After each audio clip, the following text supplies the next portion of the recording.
샬롬. 창세기 강의 196번째 찬양함으로 시작하겠습니다.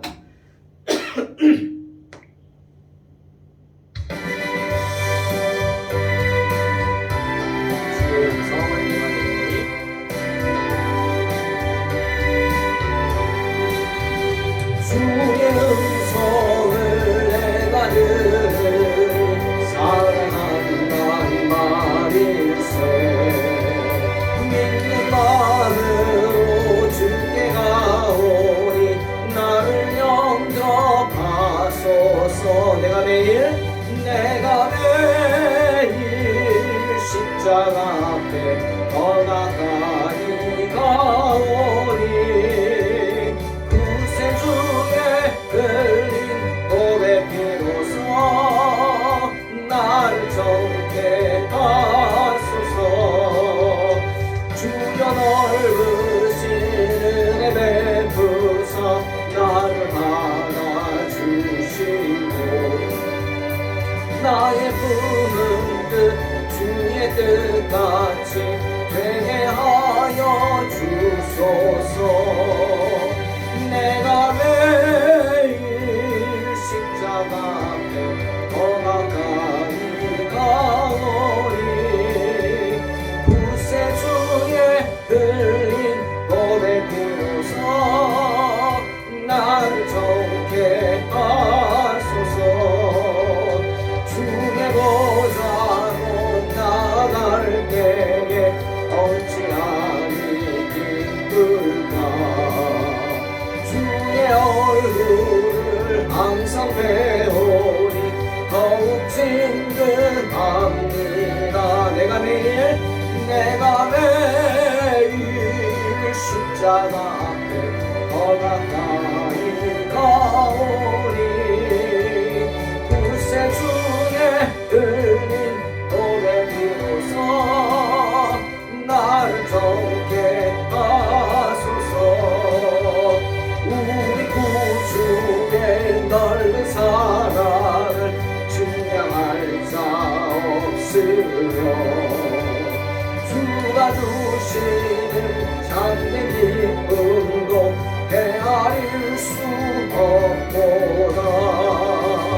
내가 매일 십자가 앞에 더 가까이 가오니 구세주의 흘린 보배 피로써 나를 정케 하소서.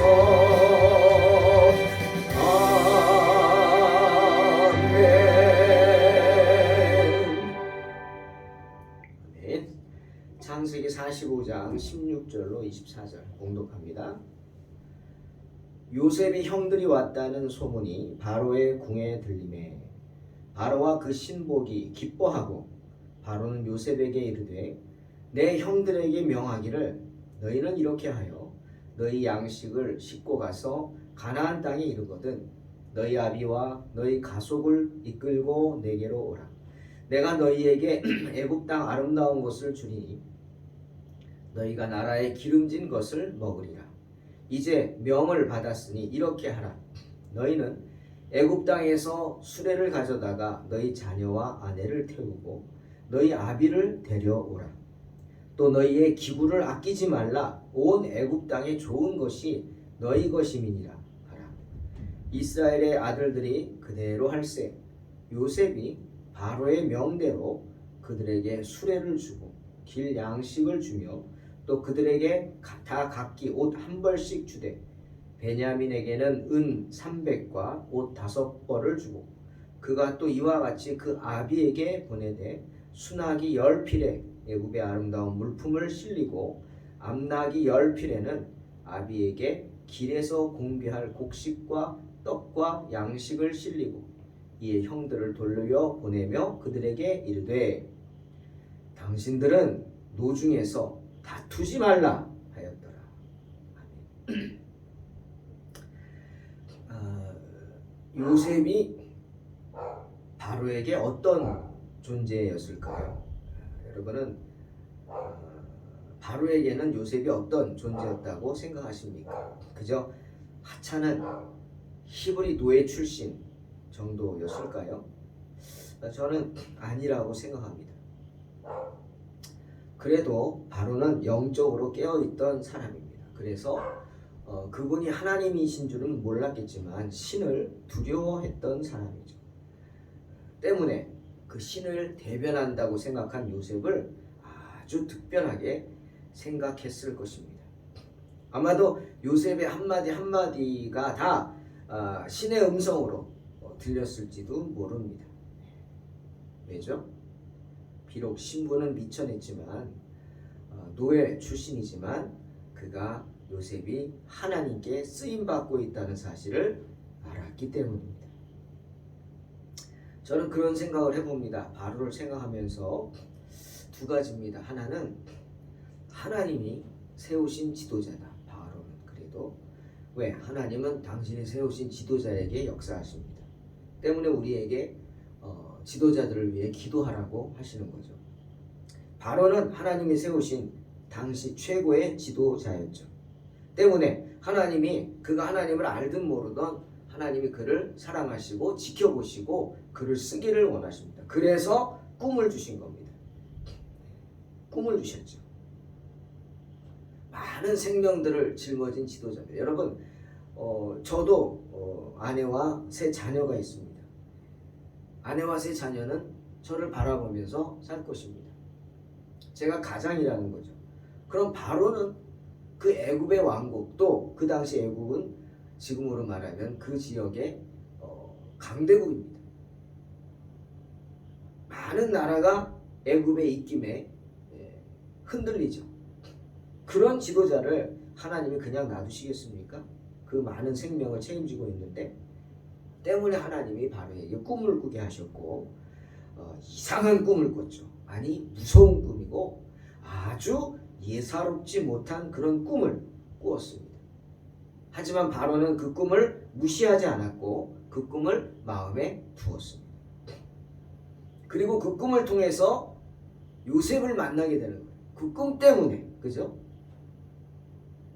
여러분, 사람은 하나님이 만드신 우리가 우리의 형상을 따라 사람을 만들자라고 한 존재입니다. 영적인 존재라는 것 때문에 어떤 의미 있는 꿈, 특별한 꿈을 꾸게 되면 사람은 압니다.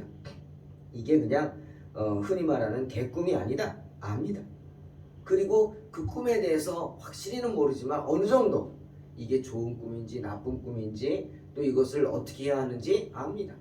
그래서 나쁜 꿈을 꾸면 하루 종일 그냥 마음이 흔들리고 이상한 겁니다. 바로가 그랬습니다. 그 꿈을 꿨는데 이거는 좋은 꿈이 아닌 거죠. 그래서 너무 마음이 불안하고 두렵고 근데 무슨 뜻인지는 모르겠고 이상하고 예사롭지 않고 그래서 고민하고 신하들에게 도움을 요청하고 꿈을 해석하게 하지만 아무도 못할 때 미천한 신분인 요셉이 와서 그 꿈을 금방 해석을 해주는데 그 요셉의 해석이 그냥 답답한 자기의 마음을 뻥 뚫어주는 겁니다. 요셉은 어렵기도 안 했어요. 간단 명료하게 했죠. 때문에 바로는 그 요셉의 말을 듣고 그것을 즉시 응답으로 여깁니다. 때문에 망설이지 않고 어떻게 했어요? 요셉을 애굽의 총리를 세우는 겁니다. 여러분, 애굽의 총리 대단한 거죠. 자기가 그러잖아요. 너는 나 외에 이 애굽에서 너보다 높은 자가 없다. 나 외에 높은 자가 없다. 보디발도 그랬잖아요. 내 거만 건드리지 말고 내가 먹을 거 내 마음대로 하게 하고 모든 걸 네가 다스려라. 요셉은 알죠. 근데 이제는 그 보디발의 집이 아니라 전 애굽입니다.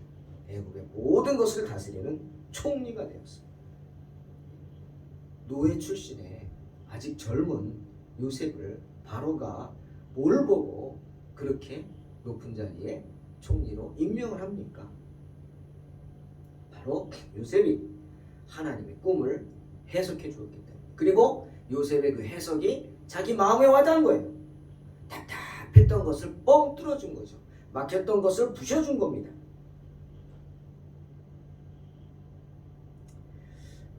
하나님이 하신 건 맞지만 하나님의 그러한 결정을 바로가 동의했기 때문에 즉시 결정된 것입니다. 그러니 바로는 하나님의 사람이 맞고 바로에게 그런 요셉은 또한 하나님의 사람인 것입니다. 하나님이 자기를 위해서 보내준 일꾼이죠. 그래서 바로가 제일 먼저 취한 조치가 뭡니까? 요셉의 신분을 높여주는 거예요. 사람들이 무시할까봐 당연히 무시하죠. 야, 저 노예 출신이야. 감옥에서 십수년을 있던 저 보디발의 노예였잖아. 뭐 이러면서 그런 말을 하지 못하도록 바로가 제일 먼저 한 게 그 애굽에서 가장 높은 신분 제사장 아닙니까? 제사장. 네? 왕권과 그다음 뭐예요? 신권이죠. 어느 나라건 어느 왕국이건 두 가지는 함께 있습니다. 왕권이 있고 신권이 있고 두 존재는 갈등의 관계에 있는 거지만 서로 존중하는 관계에 있죠. 때문에 제사장 보디베라의 딸 아스낫이라는 여인을 요셉에게 준 겁니다. 자, 이거는 다른 이야기지만 이 아스낫에 대한 이스라엘의 전례들이 많이 있다고 합니다. 이야기들이. 왜? 요셉이란 사람은 성경에서 책 잡을 것이 없는 사람입니다. 어디서도 요셉의 책이 드러나지 않아요. 그죠? 과실이 드러나지 않아요. 어떻게 보면 예수님의 표징이다 할 정도예요.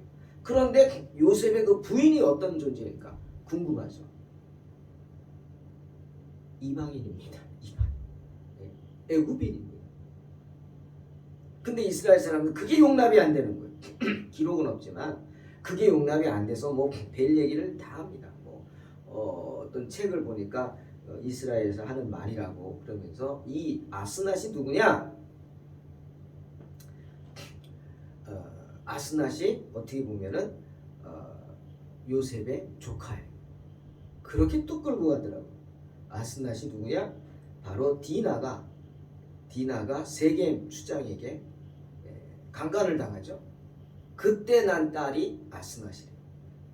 근데 이스라엘이 둘 수가 없어서 애굽으로 보내버렸고 거기서 하나님의 은혜로 제사장이 딸이 됐다. 뭐 이렇게 또 끌고 가더라고. 그건 뭐 소설 같은 이야기니까. 아무튼 이 아스낫이란 여인은 애굽에서도 제사장의 딸로서 존경받는 인물이었고 그 보디베라와 그 아스낫으로 인해 요셉은 신분이 상승이 되는 겁니다. 제사장의 사위잖아요. 애굽의 총리지만 바로가 그런 조치를 취해 준 겁니다. 그만큼 아꼈다. 때문에 오늘 본문에도 요셉의 형들이 가나안에서 왔다는 소식을 듣고 바로는 물론 그 신복들이 기뻐했다. 요셉이 어떤 사람인 줄 아시겠죠? 기뻐했다. 이렇게 말합니다. 그러면서 모든 것을 내어주는 겁니다. 가뭄을 피해서 무조건 애굽으로 오라고 합니다. 험한 길이니까 편히 오라고 타고 올 짐승까지 보내주고 이집트에서 가장 좋은 땅을 주겠다. 그 땅에 기름진 것을 먹고 살게 하겠다.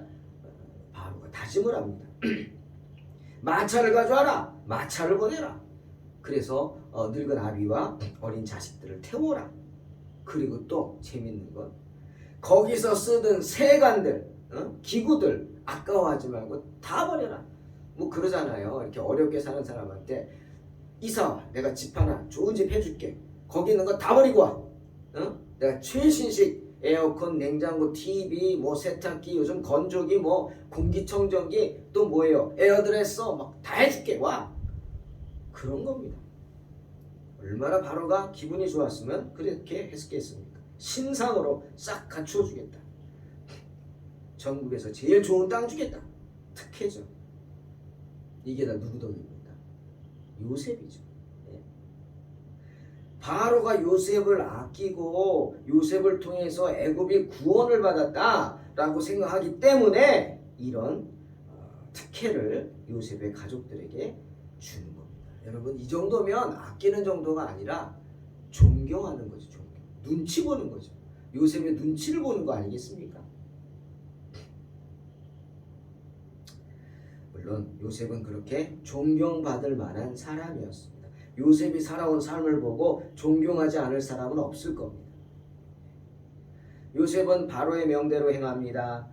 그들에게 가족들에게 오가는 데 필요한 말과 마차를 주고 오며 가며 먹을 양식을 줍니다. 또 형들에게 각각 좋은 옷을 주었습니다. 성경은 함벌옷이라 그러지만 아닙니다. 원어를 보니까 히브리어로 하리파. 예, 여러분, 차별해서 뭐 동생 베냐민에게는 5벌을 주었는데 하메쉬 5이란 뜻입니다. 그건 확실히 5벌. 근데 형들한테는 한 벌만 줬겠습니까? 예? 요셉이 뭐 그렇게 쪼잔한가요? 요셉이 그렇게 뭐 없어요? 그것도 아니잖아요.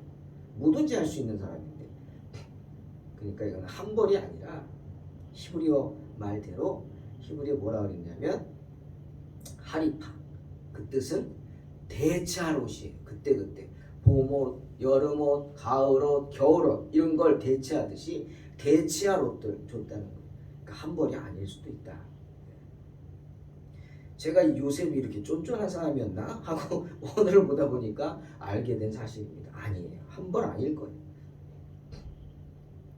거기다 베냐민에게는 은 300 돈까지 주었다.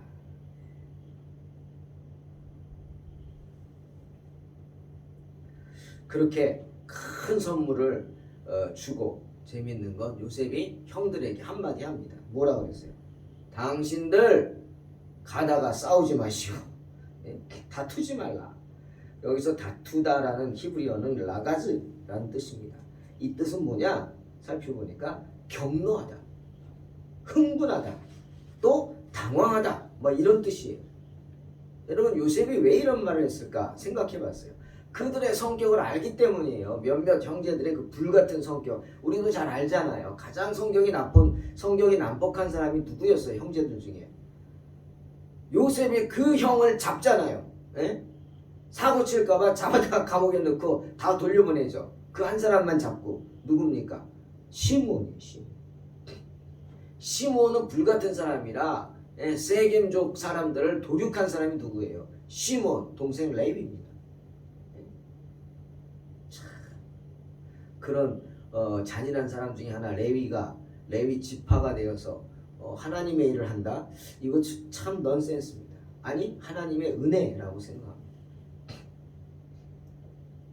비록 요셉이 그들의 죄를 용서했다고는 하지만 그들은 여전히 두려웠을 겁니다. 요셉이 자기들이 한 짓이 있으니까. 그러니까 집으로 가는 도중에 막 싸우지 않았겠어요? 다퉜겠죠.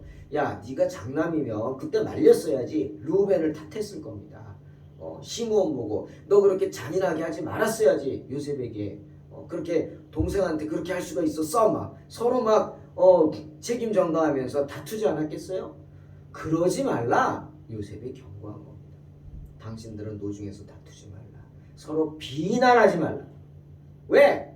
너희는 서로 한 형제이기 때문에. 여러분 주님의 자녀들에게 가장 부탁 많이 하신 게 뭔지 아세요? 피스메이커가 되라는 거예요. 트러블 메이커가 되지 말고 화평케 하는 자가 되라. 마태복음 5장 9절 화평하게 하는 자는 복이 있나니 그들이 하나님의 아들이라 일컬음을 받을 것이라. 무슨 이유든지 어떤 이유든지 다투는 것은 덕스럽지 못한 것입니다. 싸우는 것은 안 좋은 것입니다. 서로 다툰다면 우리의 화평이 되시는 예수님과의 우리와의 관계가 부끄럽게 되는 거예요. 네? 무슨 얼굴로 주님을 보겠습니까? 또한 주님이 우리에게 하신 말씀 요한복음 12장 12절 내 계명은 곧 내가 너희를 사랑한 것 같이 너희도 서로 사랑하라 하는 이것이니라. 그 말씀 때문에 사랑하는 성도 여러분, 바로가 요셉을 끔찍히 생각하는 것을 보시기 바랍니다. 우리 또한 주님의 일에 힘쓰면 아무것도 아닌 노비 요셉에게 하나님이 꿈 해몽하는 능력을 주시듯이 주님 우리에게도 놀라운 주시지 않겠습니까? 주님께서 그런 놀라운 능력 주셔서 바로가 요셉을 사랑한 것처럼 세상 사람들로부터 사랑받게 될 줄로 믿습니다. 인정받는 거죠. 저 사람은 하나님의 사람이다. 저 사람은 하나님의 영이 함께하는 사람이다. 우리가 제일 듣기를 사모해야 하는 말입니다. 저 사람은 성령이 함께하는 사람이야. 하지만 사탄은 우리를 서로 비방하고 회방하게 만듭니다. 여러분, 비방과 회방의 차이를 아십니까? 비방은 국어사전을 보니까 남을 헐뜯고 비난하면서 말하는 것입니다. 남을 헐뜯고 비난하여 말하는 게 비방하는 것. 하지만 회방은 뭐냐? 남의 일을 잘못되게 하거나 못하게 하는 것. 무슨 뜻이에요? 적극적인 비방이란 말이에요.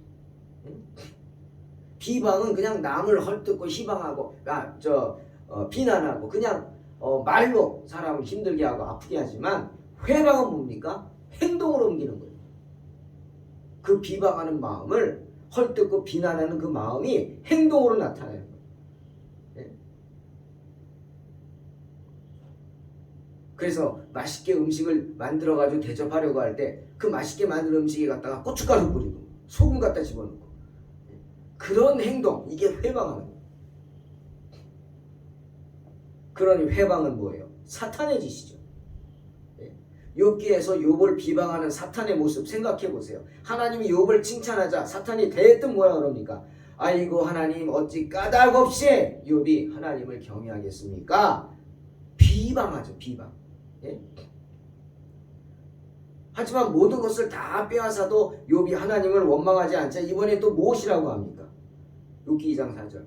하나님, 가죽으로 가죽을 바꾸겠습니까? 그 몸을 치십시오. 예? 자기 생명이 멀쩡하고 몸이 멀쩡하니까 그렇지, 몸을 치십시오. 이게 뭡니까? 회방하는 거지. 직접 자기가 나서서 욥의 몸을 칩니다. 온몸에 피부병이 돋게 해서 그냥 얼마나 가려우면 기와장으로 팍팍 긁어서 피가 나도 아픈 줄 몰라요. 이런 것이 회방입니다. 누가 한 거예요? 사탄이 한 것입니다. 사탄. 또 누가 하는 거예요? 사탄의 꾀임에 빠진 사탄의 자식이 하는 것입니다. 때문에 성경 마가복음 3장 28, 29절, 내가 진실로 너희에게 이르노니 사람의 모든 죄와 무릇 회방하는 회방은 사하심을 얻되 누구든지 성령을 회방하는 자는 사하심을 영원히 얻지 못하고 영원한 죄에 처하느니라 말씀하는 것입니다. 그렇다고 이 말씀이 사람을 회방해도 된다, 그런 말은 아니죠. 이 말씀은 하나님의 자비로우심을 말씀하시는 거예요. 예? 사람의 모든 죄 무릇 회방하는 회방 사하심을 얻되 하나님의 그만한 자비하심. 하지만 여러분, 하나님의 자비하심을 남용해서는 안 됩니다. 십자가상의 한편 강도가 그 예지만 하나님을 원망하고 예수님을 욕하고 그는 저주했어요. 하지만 마침내 주의 은혜로 회개하고 구원받지 않습니까? 하지만 다 그럴 것이다 생각하시면 안 된다는 거예요. 그런 생각으로 방종한 생각을 갖고 위험한 말들을 가볍게 여기면서 막 짓거려대는 건 안 된다는 거예요. 왜? 내가 뿌린 씨를 내가 거두죠. 내가 짓거린 그 말의 결과를 내가 거둘 수 있기 때문이죠. 그러니 하나님을 원망하고 주님을 욕하고 성령이 하시는 일을 방해하고 우습게 여겨서는 돼야 안 돼요. 안 된다는 거예요. 절대로 never 안 돼요. 성령 회방에서는 안 되는 것입니다. 그런 말은 마지막 구제도 받을 수 없는 죄가 돼서 결과적으로 용서받지 못하게 될 수 있기 때문입니다. 사랑하는 성도 여러분, 성령을 모독하는 사람 영원히 용서받지 못할 것이고 그 죄는 영원히 벗어날 길이 없을 것이다. 오늘 주님 말씀하시는 것입니다. 왜? 회방은 사탄이 하는 짓이기 때문입니다. 그러니 하나님의 자녀인 우리들은 어떤 경우에도 남을 비방해서는 안 됩니다. 다투어서도 안 됩니다. 힘드세요? 그럼 자리를 피하세요. 그럼 됩니다. 시편 1편 1절에서 그래서 말하잖아요. 복 있는 사람이 어떤 사람이냐? 악인의 꾀를 쫓지 아니하고 죄인의 길에 서지 아니하고 오만한 자의 자리에 앉지 않는 사람이다. 때문에 분명히 말씀하시는 겁니다. 사랑하는 성도 여러분, 마태복음 5장 5절에서 온유한 자는 복이 있나니 저희가 땅을 기업으로 받을 것이다 말씀하십니다. 아주 잔인하고 아주 무서운 호랑이나 사자, 그런 것들은 자기 땅이 없어요. 그냥 떠돌아다녀요. 자기 지역만 있겠죠. 하지만 누군 땅이 있어요? 토끼는 땅이 있어요. 자기 집이 있어요. 자기 굴이 있어요. 토끼처럼 온유한 사람들이 되어 주님의 축복 받으시기를, 비방치 말고 회방치 마시기를 주의 이름으로 축원합니다. 기도하겠습니다. 하나님 감사합니다. 언제나 주님을 닮아 십자가를 질 수 있는 온유한 사람, 남을 비방하거나 특히 회방하지 않고 정말 축복하며 나아가는 복된 성도, 토끼와 같이 온유한 성도 되게 도와 주시옵소서. 예수님의 이름으로 기도하옵나이다. 아멘. 믿음으로 승리하시기 바랍니다.